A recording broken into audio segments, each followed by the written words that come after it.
वो कहते हैं इससे कोई वोट नहीं मिला। ये लोग भिवानी के लोगों को बेवकूफ़ समझ रहे हैं, गधा समझ रखा है भिवानी की जनता को कि इनको ससुरों को बेवकूफ़ बना देंगे और अगले वो 500 करोड़ रुपये फिर जिम जाएंगे। इतने भी हमारे प्रतिनिधि हैं, इनसे अगर आप जा जाके पूछोगे ना, आप पत्रकार हो और अभी चुनाव चल रहे हैं, आप जाओ इन लोगों के पास और आप इनसे पूछो कि क्लाइमेट चेंज क्या है, ये सी की भी बता देना तो मैं गारंटी लेता हूँ मैं यहाँ पर पर्यावरण की बात करना बंद कर दूंगा। उसका क्या किया जाता है इनको पता ही नहीं है, रामखोरों को। कोई भी व्यक्ति ऐसा नहीं है जो इस बारे में कोई ठोस जानकारी रखता हो। Stand with nature. Stand with nature. We can stop climate change. We can stop climate change. Bhiwani को साफ करो, पर्यावरण की बात करो।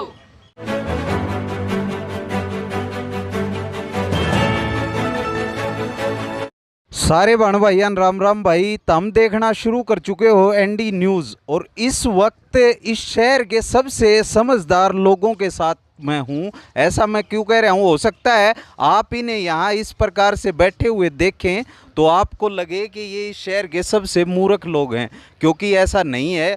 ये लोग पर्यावरण को बचाने की बात कर रहे हैं। आपको जैसा कि पता है कि चुनाव है भिवानी में, लेकिन कोई भी प्रत्याशी इस बात पर जोर नहीं दे रहा कि पिछले सालों में भिवानी में कितने पेड़ कटे और पूरी दुनिया में पर्यावरण सबसे बड़ा मुद्दा है, लेकिन इस पर कोई भी राजनेता बात करने को तैयार नहीं। कुछ लोग हैं, भिवानी के चुनाव को भी मेंशन किया गया है, भिवानी के इस चुनाव में पर्यावरण संरक्षण क्यों नहीं, इस पर भी बात करो। इस पर कोई बात करने खातर तैयार को नहीं। एनडी न्यूज़ इस पर बात करेगा क्योंकि हमारा जो एजेंडा है उसमें पर्यावरण, शिक्षा, स्वास्थ्य सबसे महत्वपूर्ण मुद्दे हैं जो मानव जीवन के होने भी चाहिए।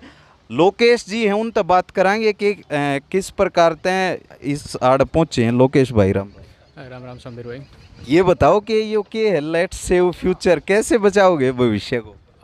समीर भाई, आज के समय में मेरे को लगता है कि जो पर्यावरण संरक्षण है ना, वो जितना हम खाना खाते हैं और जो सांस लेते हैं उतना ही महत्वपूर्ण जो है पर्यावरण संरक्षण की बात करना है। तो उस बारे में बात करके, उस बारे में जागरूकता करके और जितने भी जो लोग एक्शन इस पे ले सकते हैं इंडिविजुअली या संस्था के तौर पे या एक यूनिट के तौर पे या एक प्रशासन के तौर पे या सरकार के तौर पे, वो उस बारे में हम अवेयरनेस पैदा करें। और इस तरह से हम सब मिल करके, हम लोग कहते हैं कि together we can stop climate change. दुनिया की जो सबसे बड़ी समस्या है क्लाइमेट चेंज, उसको हम सब लोग मिल करके रोक सकते हैं। मेरे को ये लगता है, मेरी संस्था को ये लगता है, तो इसलिए आज हम लोग यहाँ पर हुड्डा पार्क भिवानी में हैं। ये बताइए, भिवानी के चुनाव को आपने मेंशन किया है कि चुनाव में इस चीज़ को लेकर के कोई भी बात नहीं कर रहा, तो इसको कैसे देखते हैं? समीर भाई, ऐसा है क्योंकि देखो, हम लोग प्लांटेशन करते हैं, मानसून के दौरान सब लोग प्लांटेशन करते हैं। हमने पिछली मानसून में नोट किया है, एक एक व्यक्ति का नंबर हमारे पास है, 3500 पौधे हमने लगाने का काम किया पिछले मानसून में। लेकिन कोई भी व्यक्ति आएगा, वो सत्ता में बैठ जाएगा, कुर्सी पे बैठ जाएगा, एक साइन करेगा और सारे पेड़ काट दिए जाएंगे। इन लोगों के लिए, जितने भी चुनाव लड़ रहे लोग होते हैं, पूरे देश की मैं बात कर रहा हूँ, इन लोगों के लिए पर्यावरण संरक्षण कोई भी मुद्दा ही नहीं है। पर्यावरण की बात करना कोई मुद्दा ही नहीं है। ऑक्सीजन पैसों में बिक रही है, कोई मुद्दा ही नहीं है। पानी पैसों में बिक रहा है, कोई मुद्दा ही नहीं है। तो इन सारी चीज़ों पर बात जो है, प्लास्टिक को सिर्फ एक फॉर्मल एक रैली निकाल करके मेरे को लगता है नहीं ख़त्म किया जा सकता। इन्वायरमेंट को ऐसे नहीं संरक्षित किया जा सकता। हमें उस पर एक्शन लेने होंगे, ग्राउंड पे जो है हमें काम करना होगा। ये बताइए लोकेश भाई कि पर्यावरण लगातार बदल रहा है, क्लाइमेट चेंज हो रहा है, फिर भी देश की राजनीति में ये मुद्दा क्यों नहीं है? इसके क्या कारण है? इसलिए इसकी ये जो है ना नियत की समस्या है, उनकी जो जानकारी है उसका अभाव जो है। मेरे को लगता है जितने भी हमारे प्रतिनिधि हैं, इनसे अगर आप जा जाके पूछोगे ना, आप पत्रकार हो और अभी चुनाव चल रहे हैं, आप जाओ इन लोगों के पास और आप इनसे पूछो कि क्लाइमेट चेंज क्या है, ये सी की भी बता देना तो मैं गारंटी लेता हूँ मैं यहाँ पर पर्यावरण की बात करना बंद कर दूँगा देश में। इनको पता नहीं है, इनको जानकारी नहीं है। इनको ये नहीं पता कि भिवानी में जितने भी हॉस्पिटल हैं, इनके अंदर जितना भी कचरा निकलता है, सीरीज निकलते हैं, क्या क्या चीज़ें निकलती हैं। कुछ दिन पहले विद्या जी इसको सफाई कर रही थी, ग्रीन बेल्ट को, उसके अंदर 5 सीरीज निकले थे एक ही जगह पर। क्या होता है इन सीरीजों का, क्या होता है इस मेडिकल जो वेस्टेज है उसका क्या किया जाता है, इनको पता ही नहीं है रामखोरों को। कोई भी व्यक्ति ऐसा नहीं है जो इस बारे में कोई ठोस जानकारी रखता हो। उसके बारे में गुस्सा है इन लोगों का। मेरे को लगता है कि पूरे भिवानी के लोग इस बारे में कहीं ना कहीं समझ तो रहे हैं, लेकिन हम लोग ये चाहते हैं कि इस बारे में सवाल उठाए जाएं। इस चुनाव में इन सब लोगों से पूछा जाए कि बताओ हमें कि तुम्हारा भिवानी में इन चीज़ों के लिए क्या तुम्हारा रोड मैप है, कैसे उस चीज़ को तुम काम करोगे। कचरा पॉइंट बना रखे हैं जगह जगह पर, वो वहाँ पर डाल देते हैं, उसके बाद उसका क्या होता है उसकी कोई कहानी नहीं है, कोई उस बारे में जानकारी नहीं है। वहाँ से इतनी खतरनाक गैसें निकलती हैं, वो भिवानी के लोगों को बीमार कर रही हैं। वहाँ से इतने सारी बीमारियाँ वहाँ से निकलती हैं। अभी मानसून आएगा, आप देख लेना कितने सारे मलेरिया डेंगू के केस आएंगे, किसकी जिम्मेदारी है वो? और वो कैसे कनेक्ट है? वो एनवायरनमेंट से कनेक्ट है। एनवायरनमेंट, ये सारी चीज़ें किससे कनेक्ट है? सत्ता में बैठे लोगों से कनेक्ट है। तो मेरे को लगता है कि इन लोगों को जितनी गंभीरता से करप्शन की बात करते हैं, जितनी गंभीरता से ये कहते हैं कि हम रोड बनवा देंगे, जितनी गंभीरता से ये स्ट्रीट लाइट ठीक करने की बात करते हैं, उतनी गंभीरता से बात करें कि भिवानी में प्रति व्यक्ति कितने सारे पेड़ है और कितने कम है, कितने ज़्यादा होने चाहिए।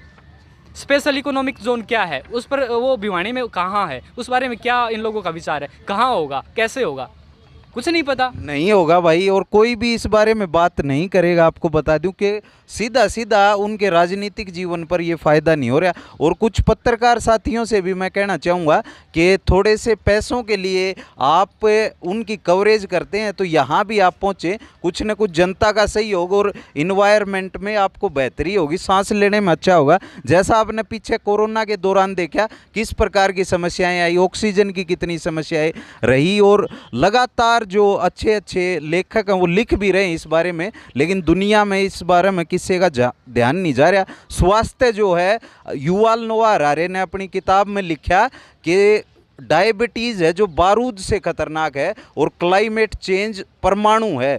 तो भाई परमाणु के ढेर पर बैठे हो, लेकिन अब भी आपने ध्यान इस बात पर नहीं दिया तो बहुत लेट हो जाएगी। महिलाएं हैं, उनसे भी बात कर लेंगे। मैडम, महिलाएं मुख्य तौर पर इस चुनाव में आरक्षित है ये सीट, तो उनके लिए क्या संदेश देना चाहिए?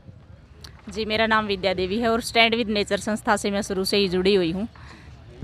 मैं यही कहना चाहूँगी उनसे, जो भिवानी है उसका सुधार किया जाए। भिवानी में पर्यावरण की बात हो, भिवानी को साफ करो और पर्यावरण की बात करो, ये मेरा नारा भी है। और उन महिलाओं से मैं यही कहना चाहूँगी, पूरे देश में आवाज़ गूंज रही है, हम ईमानदार हैं, हम मिलनसार हैं और हम काम किया है, काम करेंगे, आज बहुत सारी बातें बोल रहे हैं। तो पर्यावरण के लिए उनका क्या विचार है, मैं उनसे ये पूछना चाहूँगी, पर्यावरण के लिए वो क्या करना चाहती हैं महिलाएं। और जैसे लोकेश जी ने भी जिक्र कर दिया इस बात का, जो ग्रीन बेल्ट है उसकी सफाई की थी, चिड़ियाघर से लेके यहाँ तक बासिया भवन तक की, तो उसमें ये वैक्सीन है वो मिली काफ़ी। तो मैं यही पूछना चाहूँगी, उन वैक्सीन का क्या हो रहा है वहाँ? बच्चे अगर खेल रहे हैं, अगर किसी को लग गई वो तो बहुत जल्दी बीमारी फैलेगी और पूरा शहर भी ख़त्म हो जाएगा। ऐसे तो ये बड़ी चिंता की बात है और बड़ी गंभीर बातें हैं ये। पर्यावरण को लेके मेरा सख्त सवाल है उनसे, महिलाओं से, उनके क्या विचार हैं, और मैं पूछना भी चाहती हूँ उनसे, मेरी आवाज़ अगर वो सुन रही हैं तो। आप बताइए मैडम, क्या नाम? मुस्कान नाम है सर। तो महिलाओं को जो कैंडिडेट हैं उनको क्या संदेश देना चाहेंगी? डोंट बर्न फ्यूचर, इस पे लिखा है कि हमारे फ्यूचर को तबाह न किया जाए, तो कौन कर रहा है फ्यूचर को तबाह? पहले तो ये बताइए। डोंट बर्न फ्यूचर का मतलब ये तबाह तो हम सभी लोग कर रहे हैं, पर्यावरण का बिल्कुल ख्याल नहीं कर रहे, लगातार पेड़ पौधे कटते जा रहे हैं, उनकी जगह रिप्लांटेशन नहीं हो रही, तो ये बर्न नहीं हो गया फ्यूचर का।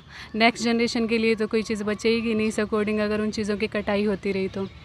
क्या संदेश देना चाहती हैं उन महिलाओं को जो एक प्रकार से, ऐसा आपने देखा होगा कि महिलाएं पुरुषों की कठपुतली हैं इस चुनाव में, इस प्रकार से वो इस परिवार से, वो इस परिवार से, इंडिविजुअल तो कोई महिला खड़ी नहीं है, फिर भी देखते हैं कोई बदलाव अगर आएगा। तो आप एज ए महिला क्या संदेश देना चाहिए? जी बिल्कुल, हम लोग इधर इस विषय में आए हुए हैं, पर्यावरण के विषय में, कि जो भी चेयरमैन के पद पर उठ रहे हैं या फिर एमसी के पद पर, वो सिर्फ वोट मांगने के लिए आ जाते हैं, कर्मठ हैं, हम लोग योग्यता लेके बैठे हैं, हमारी ये डिग्री है, बट कोई भी पर्यावरण के बारे में बातें नहीं कर रहे हैं। आप लोग अपना लक्ष्य रख ही नहीं रहे, आगे अपना उद्देश्य रख ही नहीं रहे कि हम लोग पर्यावरण के लिए क्या करेंगे, हमारा क्या एजेंडा है आगे के लिए। सारी चीज़ों के बारे में बात करें, रोड बना देंगे, वो बना देंगे, लेकिन पर्यावरण जो एक महत्वपूर्ण मुद्दा है जिसके बिना तो कुछ ही नहीं है। रोड क्या काम आएंगे जब हमारी प्रकृति ही नहीं रहेगी? तो आप लोग बेसिकली पर्यावरण के लिए, पेड़ पौधों के लिए क्या कर रहे हैं, उस चीज़ों के लिए सवाल उठाओ उन चीज़ों से। ये ना कहो कि हमारे लिए ये करा दो, वो करा दो। आप लोगों की जो बेसिक नीड्स हैं, जिनसे हमारी सारी चीज़ें हैं, प्रकृति है, उन चीज़ों के लिए आवाज़ उठाओ कि आप उनके लिए क्या कर रहे हो, सवाल करो उनसे। लोकेश भाई, आप बताइए कि कितना बदलाव आएगा आपके इस प्रकार के प्रदर्शन करने के बाद? सौम्य भाई, मुझे नहीं पता कितना बदलाव आएगा, लेकिन मुझे पता है कि ये जो मूवमेंट है, मैंने 2020 में जो है पूरे हरियाणा की साइकिल से यात्रा करी थी क्लाइमेट चेंज के विषय पर। उसके बाद पूरे देश में भी मैं गया भले ही हम मुट्ठी भर लोगों को जोड़ पाए हैं, लेकिन मेरे को लगता है कि वो लोग भी कोशिशें करने हैं। दूसरी बात, मैं आपके माध्यम से आज सब लोगों को, जितने भी पूरे देश में जो राजनीति करने वाले लोग हैं, उनको ये कहना चाहता हूँ कि आप लोग 30% कम से कम अपनी मैनिफेस्टो का, अपनी बातों का, अपने भाषणों का, अपने चुनावी कार्यक्रमों का हिस्सा जो है पर्यावरण के बारे में बात करते हुए करें। जितनी गंभीरता से आप जिन चीज़ों, बाकी चीज़ों के बारे में बात करते हैं, उतनी ही गंभीरता से अपने भाषणों में, अपने मैनिफेस्टो में 30% कम से कम पर्यावरण के रोड मैप हो, पर्यावरण के बारे में आपकी घोषणाएं हो, आपकी समझ क्या है उसके प्रति वो हो। दूसरी बात, हम लोग हमेशा कहते हैं कि इस ग्रह पर सभी जितने भी जीव रहने वाले हैं उनका बराबर अधिकार है, और इस ग्रह को जो है आदमी जो है अपनी संपदा समझना बंद करे, खुद को इस ग्रह का बोझ समझना बंद करे, तब जाके मेरे को लगता है कहीं ना कहीं चीज़ें ठीक हो जाएंगी। हमारे साथ आप देख पा रहे हैं बहुत सारे बच्चे जुड़े हुए हैं। हम लोग ये भी समझते हैं कि बच्चे जिस चीज़ को समझ जाते हैं वो आने वाली पीढ़ी को पूरी को हम क्लीन कर पाएंगे। इसलिए हम छोटे स्कूलों में और स्कूलों में स्टूडेंट्स के माध्यम से इस अवेयरनेस प्रोग्राम को चलाते हैं। हम लोग हर हफ्ते जो है स्कूलों में कार्यक्रम करते हैं क्लाइमेट चेंज को लेके। मैं जिला प्रशासन और इन सब जितने भी लोग हैं सबसे यही मैं बात करता हूं कि क्लाइमेट चेंज के बारे में बात करें, और इन्वायरमेंट के प्रति आपकी जो जिम्मेदारियां हैं उस पर कम से कम गंभीर, करप्शन हो जाए, नहीं होना चाहिए लेकिन होता है, वो नियत की समस्या है, लेकिन पर्यावरण के बारे में कोई भी मेरे को लगता है कि असंवेदनशीलता नहीं होनी चाहिए। क्योंकि ये लोकेश भाई कि कौन प्रत्याशी अब तक आपको लगता है कि इस मुद्दे पर गंभीर है, ऐसा कोई प्रत्याशी? सौमीर भाई, मैंने एक शपथ पत्र बनाया था क्लाइमेट चेंज को लेकर के। मैंने उस पर लिखा था कि मैं यहाँ का प्रत्याशी हूँ, मेरा ये नाम है और इस वार्ड से मैं चुनाव लड़ रहा हूँ या चेयरमैन का चुनाव लड़ रहा हूँ, और मैं शपथ लेता हूँ कि भाई मैं ये चीज़ें करूँगा इन्वायरमेंट को लेके। मैंने अपनी तरफ से चीज़ें ऐड कर रही थी, उनको वो शपथ लेनी थी। मैं कुछ लोगों के पास गया लेकिन उनमें से किसी ने इंटरेस्ट नहीं दिखाया, वो उनका इंटरेस्ट का क्षेत्र ही नहीं है। वो कहते हैं इससे कोई वोट नहीं मिला। ये लोग भिवानी के लोगों को बेवकूफ़ समझ रहे हैं, गधा समझ रखा है भिवानी की जनता को कि इनको ससुरों को बेवकूफ़ बना देंगे और अगले वो 500 करोड़ रुपये फिर जिम जाएंगे। इनको मौका लगता है ये चुनाव कि हमारे घर कैसे भरे जाएंगे। इनको कोई मतलब नहीं है कैसे ये चीज़ें ठीक होंगी। इनको कोई मतलब नहीं है भिवानी का एयर क्वालिटी इंडेक्स कितना है और उतना खराब हर बार क्यों हो रहा है। इनको कोई मतलब नहीं है कि ग्राउंड वाटर खत्म हो गया। मैं विद्यानगर में रहता हूँ, इतना बेकार पानी कल आया था, किसकी जिम्मेदारी है? मेरी किडनी खराब है, अगर समस्या मेरी नहीं भी है, जिसकी नहीं है वो खराब हो जाएगी यार।